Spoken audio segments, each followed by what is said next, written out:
Hello, my amazing friend. I hope you are doing well. Today, I'm going to tell you the story of a girl who didn't wait for permission, a girl who didn't belong to royalty, a girl who didn't wear armor, a girl who didn't study war. But still, she walked straight into a battlefield, spoke like a commander, fought like a lion, and shook an entire kingdom with nothing but her faith, courage, and voice. Her name was Joan of Arc. She was just 17 years old. No money, no power. But she believed something stronger than fear, that God had chosen her to save France. And you know what? She did it. But this story is not just about war. It's about vision, fire, betrayal, and a young girl who became immortal. This is one of the most powerful true stories in history. And by the end, you will feel goosebumps in your soul. And as you listen to her story in simple English, your listening, vocabulary, and speaking will grow stronger too. So if you love learning through real stories, subscribe now and let's begin the journey of Joan of Arc. So get ready. Chapter 1. The Little Girl Who Spoke to Angels. Let's go back more than 600 years ago, to the cold countryside of France in a small village called Domremy. It was the year 1412, and in this tiny village, full of farmers and poor families, a baby girl was born. Her name was Jeanne d'Arc. In English, we say Joan of Arc. She was not born in a palace. She never saw a crown. She didn't even go to school. She couldn't read. She couldn't write. She was just a simple farm girl. Her father, Jacques d'Arc, was a farmer. Her mother, Isabelle, was a religious woman who taught Joan about God and kindness. They had cows, sheep, and chickens. They worked in the fields all day. Life was hard. But Joan, even as a child, was different. She didn't like to gossip. She didn't care about games. She spent hours just sitting alone, praying. Everyone noticed her kindness. If someone was hungry, she shared her food. If someone was cold, she gave her blanket. If someone was sick, she prayed for them.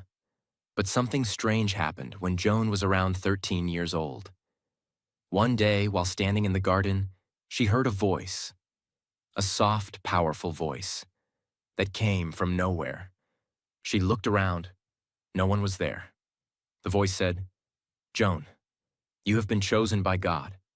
You will help save France." She was shocked.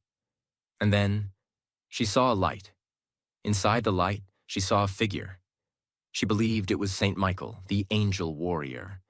He said, "Have courage. God is with you." From that day, her life changed forever. The voices continued. More saints came in her visions. Saint Catherine, Saint Margaret. They all gave her the same message. Go. You must help the French prince become king. You must save your people. But wait. She was only 13. She had never left her village. She didn't know anything about war. She was just a little girl in a country full of violence. At that time, France was suffering. It was the middle of a terrible war. The 100 Years' War between France and England. The English army had taken over many parts of France. The French people were losing hope. The true Prince of France, Charles VII, was hiding. He was scared, weak, unsure. And Joan, this teenage girl from nowhere, she said, "God wants me to help Charles become king, and I must lead the army." Everyone thought she was crazy. A girl? Led an army? Impossible. But Joan didn't care. She had faith, not fear. She had a mission, not doubts. And she knew, I may be just a girl, but I am not alone. God is with me. At age 16, Joan made a bold decision. She left her village and went to the nearby city of Vaucouleurs. She asked to speak to the local commander, Sir Robert de Baudricourt. She said, "Please, take me to the prince. I must speak to him. God has commanded me." The commander laughed. He told her to go home. But Joan came again. And again. She never gave up. People began to notice something powerful in her eyes, a strange confidence, a light. Finally, after many tries, the commander said, "Fine, go to the prince. I will send you with guards. May God help you." And so, this farm girl, who could not read, who had no armor, no money, no power, began the journey that would make her a legend. She cut her hair, dressed like a soldier, rode a horse for the first time, and traveled over 300 miles to reach the royal court. Her mission had begun. When Joan finally reached the royal city, her journey did not become easier. In fact, this is where the real test began. She entered a world she had never seen before. Tall stone walls, guards with shining armor, rich nobles wearing expensive clothes, cold eyes full of doubt. This was the court of the French prince, Charles, the man who might become king one day, if France survived. And standing at the gate was Joan, a teenage girl, dust on her clothes, no title, no education, no power. But inside her chest, her heart was burning with certainty. The prince did not meet her openly. Instead, he decided to test her.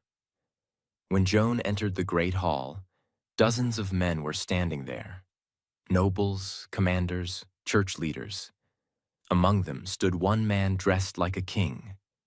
But that man was not Charles. The real Charles was hiding quietly among the crowd, wearing simple clothes, watching her carefully.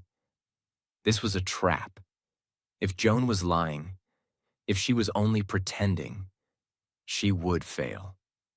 Joan looked around the room. She didn't panic. She didn't hesitate. Her eyes moved slowly.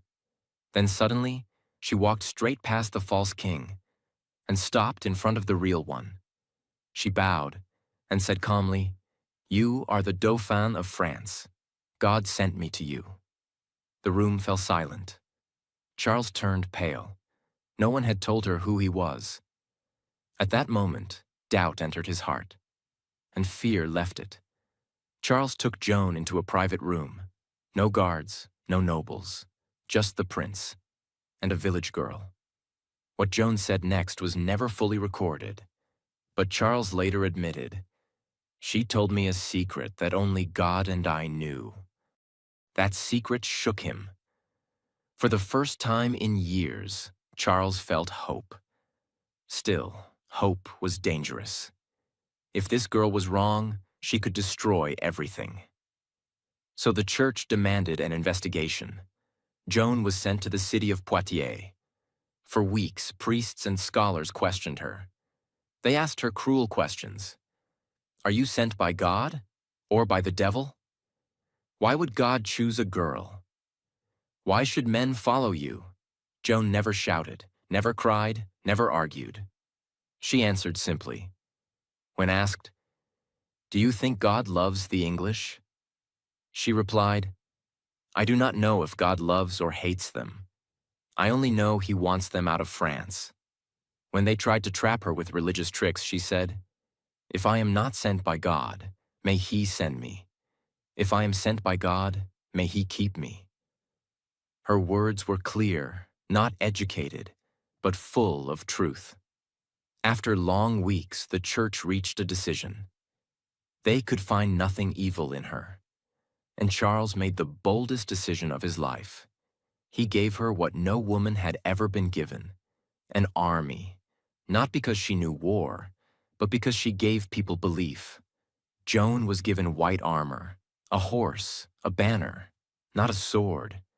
On the banner were the words, Jesus, Maria. She said, "I will not kill. I will carry the banner. God will decide the rest." Soldiers laughed at first. A girl leading men into battle? But something strange happened. She didn't drink. She didn't swear. She prayed every night. She spoke with confidence, not arrogance. Slowly, laughter turned into respect. France was losing badly. The city of Orléans was surrounded by English forces. If Orléans fell, France would collapse. This was the final hope. Joan stood before the army and said, "Do not fear their weapons. Fear only losing faith. Follow me, and France will rise." She rode at the front. Arrows flew, men fell. Joan was not trained for war, but she moved like someone guided. At one point, an arrow struck her shoulder. She fell. The army froze. Was this the end? Joan stood back up, pulled the arrow out, lifted her banner again, and shouted, "Forward! The city is ours!" The soldiers charged, and for the first time in years, France won. The siege of Orléans was broken. Bells rang, people cried, soldiers knelt. A teenage girl had done what trained generals could not. News spread like fire across France. They didn't call her a girl anymore. They called her Joan of Arc, the maid, the messenger, the hope of France. But victories create enemies, and the higher you rise, the harder the fall. Chapter 2. The Crown, the Doubts, and the Growing Shadows. After the miracle of Orléans, something had changed in the hearts of the French people. For years, they had been living in fear, losing battles, losing cities, losing hope. And then suddenly, a teenage girl arrived from a farm. Not with books, not with a weapon, but with fire in her soul. She walked into the war like a flame in the dark, and now that flame had grown into a wildfire. People whispered her name with awe. La Pucelle, the maid. She was sent by heaven, and in the center of it all stood Joan, calm, focused, still not proud. She gave all credit to God, but she wasn't done. Not even close. Remember, Joan didn't come to win just one city. She came to save France. She had told Charles from the very beginning, "You must be crowned. You are God's chosen king. I will take you to Rennes." Now this might sound simple, but it wasn't. Why? Because Reims, the sacred place where French kings were crowned, was deep inside enemy territory. The journey there was full of danger. Castles controlled by the English, powerful enemies, wild forests, and thousands of soldiers who would kill her without hesitation. And most of the nobles and generals, they still doubted her. They thought, "She's done her part. We've won Orléans. Now let the men take over." But Joan was not here to be a decoration. She had a mission, and nothing could stop her. She told Charles, "The crown belongs to you, but only God can place it on your head. Trust me, and we will go to Reims." It was summer, 1429. Joan rode at the head of the army, now a national symbol. Beside her was Charles, the prince who had once been afraid to fight. Behind them were thousands of men, inspired, hopeful, ready to risk everything. They passed through enemy towns. At each city gate, the people were nervous. Some cities were loyal to the English. Some didn't know what to believe. But when they saw Joan, in shining white armor, holding her banner, face glowing with purpose, something happened. The gates opened, not with war, but with faith. It was as if God was walking with her. Even the enemy soldiers began to flee without a fight. One by one, the cities opened their doors. No army had ever done this before. And finally, after weeks of marching, they reached Reims. The people welcomed them like heroes. The great cathedral, where generations of kings had been crowned, opened its doors. On July 17th, 1429, Charles was crowned King Charles VII of France. The image was unforgettable. In the center of the cathedral stood the new king, but beside him, holding her banner, stood Joan. She did not smile for herself. She didn't ask for gold or land. She didn't sit on a throne. She simply whispered, "It is done. Now I can go home." Yes, she said that. After everything, she only wanted to return to her village, to her parents, to her animals, to her prayers. But the king said, "No, you must stay. France still needs you." And France did, because while the crown was on the king's head, the war was not over. Now came the turning point, the moment when the light began to darken. Joan, whose voice had always been clear, still heard the same divine message. Keep fighting. Drive the English out completely. Begin with Paris. But now the king, the same man who owed his crown to Joan, became slow, indecisive, afraid of more war. He had the crown. He wanted peace. But peace with the English meant betraying Joan's mission. Still, Joan was loyal. She gathered troops and began the attack on Paris. But the king sent little support. He gave her a weak army and told his commanders not to fight too hard. It was a political game, and Joan was walking into a trap. On September 8th, 1429, Joan led her troops toward the walls of Paris. She believed victory was near. But this time, it was different. The soldiers were hesitant. The spirit of unity was missing, and the king's support was silent. Joan fought bravely, even after being shot in the thigh by a crossbow. She refused to leave the battlefield, but her men were forced to retreat. Paris remained in enemy hands, and for the first time, Joan had failed. After Paris, everything began to change. The king stopped listening.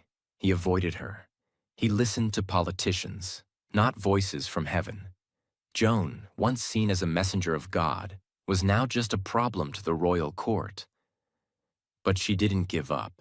She kept fighting, moving to small towns, helping wherever she could. But now her army was smaller, supplies were limited, and her enemies were closing in. In early 1430, Joan heard that the city of Compiègne was under threat. She rushed there with what troops she had. But this time, the enemy was ready. The English and their allies, the Burgundians, surrounded the city. Joan led a charge to defend it. But during the retreat, the gates of the city were closed too early. She was trapped outside, alone, surrounded, on horseback.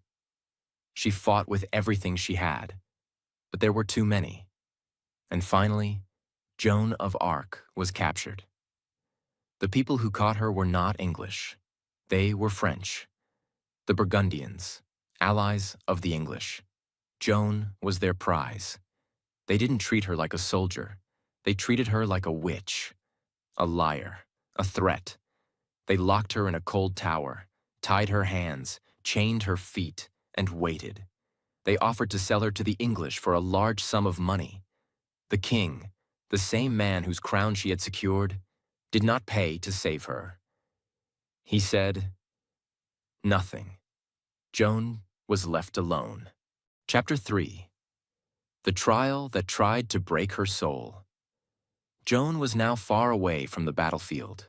No horses, no banner, no army, only stone walls, iron chains, and silence. She was taken to the city of Rouen, which was controlled by the English. This was not an accident. This was planned. The English knew something very important. They could not defeat Joan's story with swords.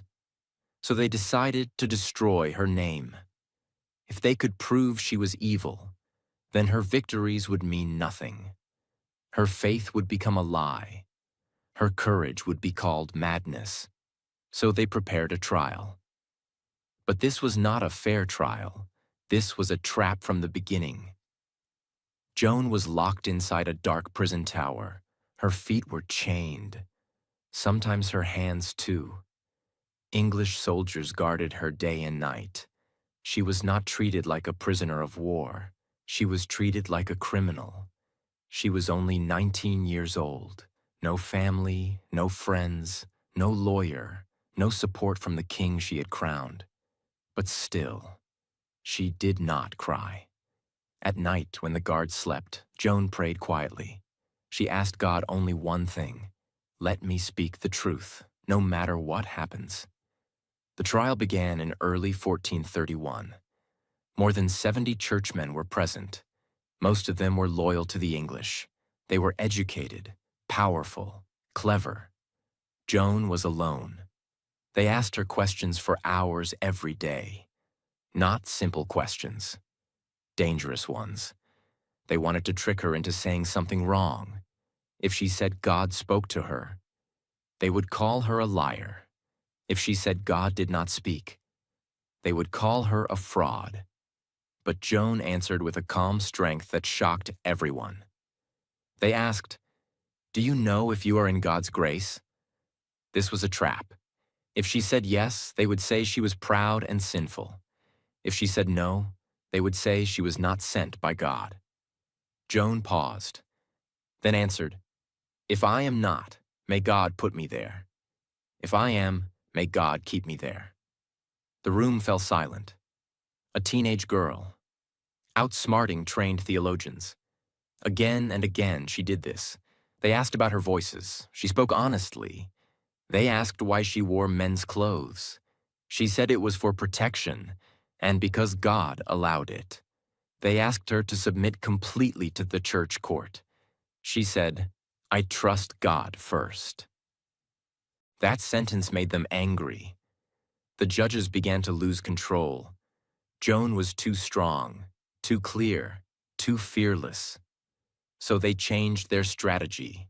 They threatened her. They showed her torture tools. They said, "If you don't confess, we will torture you." Joan looked at them and said, "Even if you tear me apart, I will not say anything other than what I have said." She was not shouting. She was not emotional. She was steady. That scared them more than anger ever could.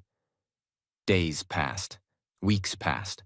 Joan became tired, sick, weak. One day they brought her a paper. They said, "Sign this and you will live." The paper said she was lying, that her voices were false, that she was wrong. Joan could not read. She was afraid. They told her lies about what the paper said, surrounded by enemies, exhausted, alone. She signed. For a short moment, the court smiled. They had broken her. Or so they thought. After signing, Joan was sent back to prison. But something inside her changed. She realized what they had done. She realized the truth. Living without truth was worse than dying with it. When the judges returned and asked her again about her voices, she said, "What I said before was true. God did speak to me. I was afraid, but I was wrong to deny it." The court was furious. Now they had their excuse. They called her a relapsed heretic, the worst kind. That meant only one punishment: death. Joan was told she would be burned alive. She did not scream. She did not beg. She asked only one thing: "Please, give me a cross." A small wooden cross was made for her. She held it tightly. They tied her to a tall post in the marketplace. Wood was placed around her feet. Crowds gathered. Some people cried. Some prayed. Some watched in silence. As the fire was lit, Joan shouted one name again and again: "Jesus, Jesus, Jesus." She looked up and said, "My voices were from God. Everything I did was for Him." Smoke rose, flames grew, and the voice that once led armies fell silent. She was 19 years old. When it was over, the English say they burned her ashes again and threw them into the river. They were afraid, afraid that even her remains would become a symbol. But it was too late. They had killed her body, but they had made her immortal. Chapter 4. The Girl Who Died, and then changed the world. When the flames turned Joan's body into ashes, the English thought it was over. They believed the fire had erased her faith, erased her victories, erased her name. But they didn't understand something very important. You can burn a body, but you cannot burn a truth. You cannot destroy a spirit that came from God. And you can never silence a girl who believed, because even as the smoke rose in the sky, something invisible began to rise with it. Her legacy. After her death in 1431, France remained divided. The war between the French and the English continued. The people who had followed Joan, the villagers, the farmers, the young soldiers, they cried in secret. They knew the truth. They had seen her power with their own eyes. They had marched behind her. They had watched her fall. But at the royal court, there was silence. Charles VII, the king whom Joan had crowned, said nothing. He had allowed her to die. He had abandoned her in her darkest hour. And now, he wore the crown that her faith had helped him earn. But time is a strange thing. It can cover lies for a while, but not forever. Years passed. Cities changed hands. Generals came and went. But Joan's name never disappeared. People still whispered her story. She led armies at 17. She faced 100 men and never ran. She heard voices from heaven. She died with God's name on her lips. And those whispers began to grow louder. By 1453, more than 20 years after Joan's death, the war finally ended. France had won. The English were pushed out.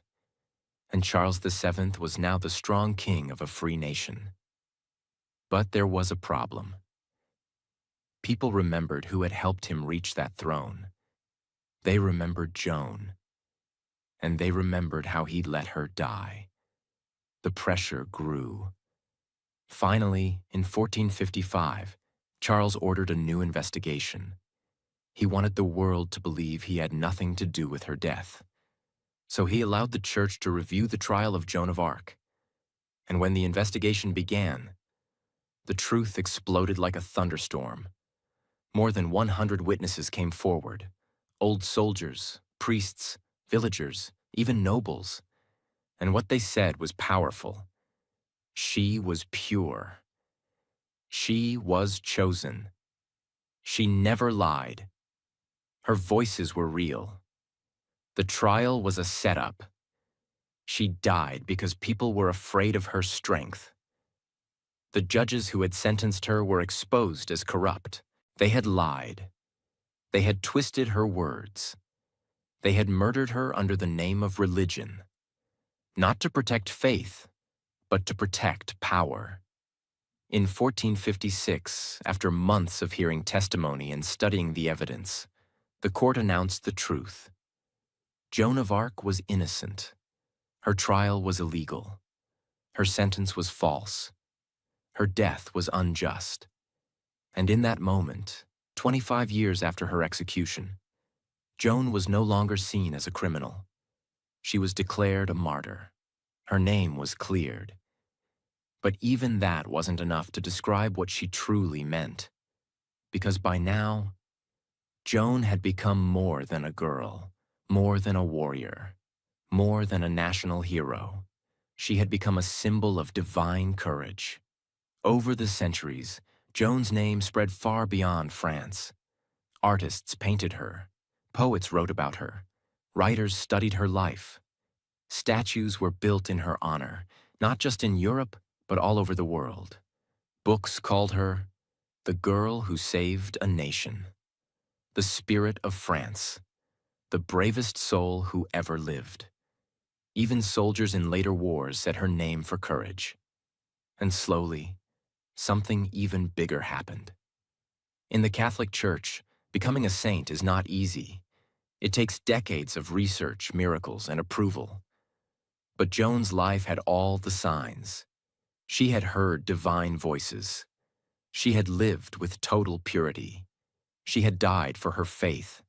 Her name inspired millions. In 1909, the church declared her blessed.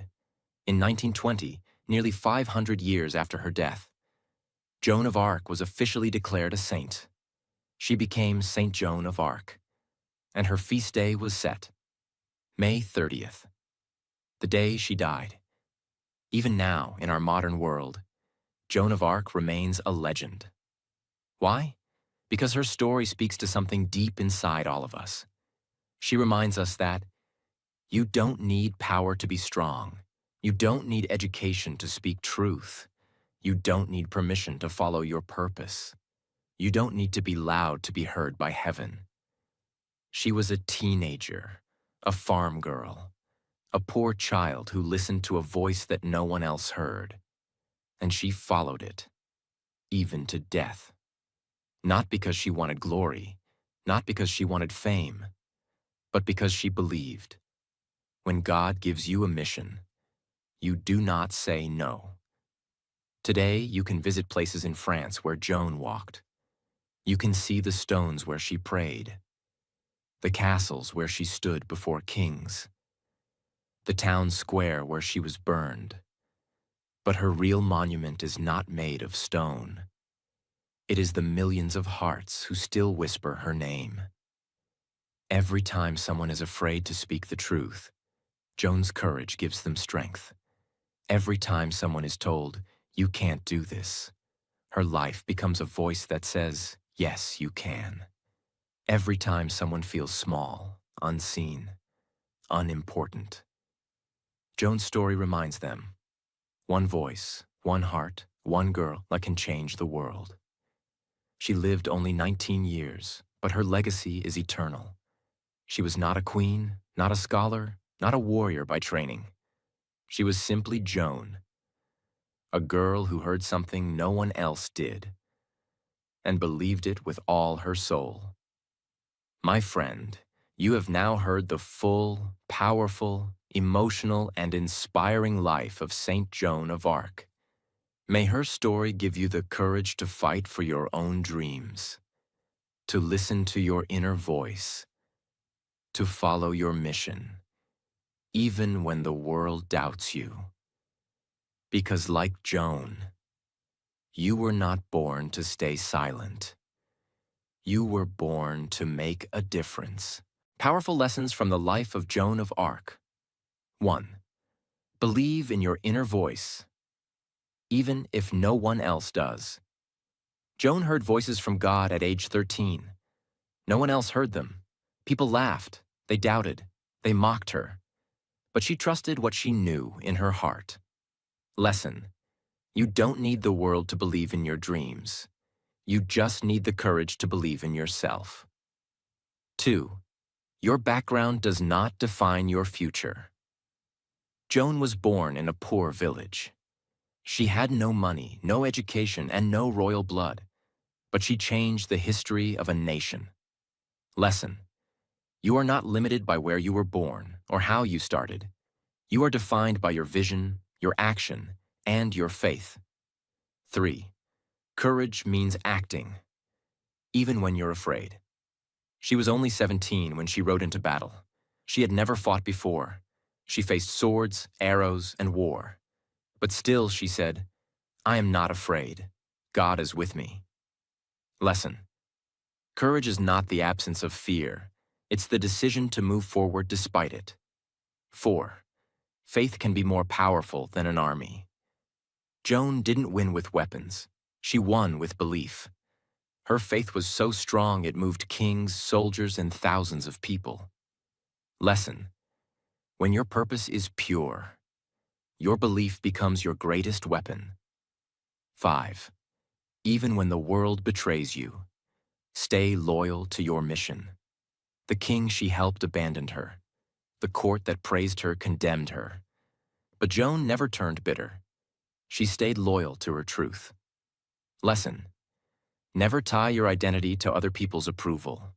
Your purpose is yours alone, and no one can take that away from you. 6. One life, lived honestly, can change everything. Joan died at 19, but centuries later, her name still shines like gold. She lived simply but truthfully, and that made her immortal. Lesson: you don't need to live forever. You just need to live with truth, courage, and meaning, and the world will never forget you. 7. They can burn your body, but not your spirit. Joan was burned alive, but her voice still speaks through history. Her spirit still lives in books, hearts, churches, and dreams. Lesson: your soul is stronger than fire. If you stand for truth, even in your silence, you will roar. 8. You don't need to be great to start, but you must start to become great. Joan didn't wait for permission. She didn't wait to learn more or be older or be qualified. She acted. Lesson: start with what you have. Start where you are. Start now, and let your greatness grow along the journey. 9. You were not born to stay silent. Joan didn't remain hidden in her village. She knew her voice had value. She used it. Lesson: speak up. Take action. You were not created to stay invisible. You were born to make a difference. 10. Truth is stronger than time. They tried to erase her, but 500 years later, the truth returned and crowned her a saint. Lesson: the truth always wins. It may take time, but truth outlives lies, fear, and even death. My amazing friend, you have now walked through the full, powerful, emotional, and life-changing journey of Joan of Arc, a girl who didn't have power, but became one of the most powerful names in history. So what about you? You don't need to be famous. You don't need to be rich. You don't need to be perfect. You just need to believe in your voice, in your purpose, in your mission. Joan didn't know everything. She didn't have all the answers, but she took the first step. And that first step changed a kingdom. So today, I invite you to take your first step. Speak your truth. Stand with courage. Learn. Grow. Rise. Whether you're learning English, building your dream, or fighting your own silent battle. Remember what Joan showed us. One person, with unshakable belief, can change the world. And maybe that one person is you.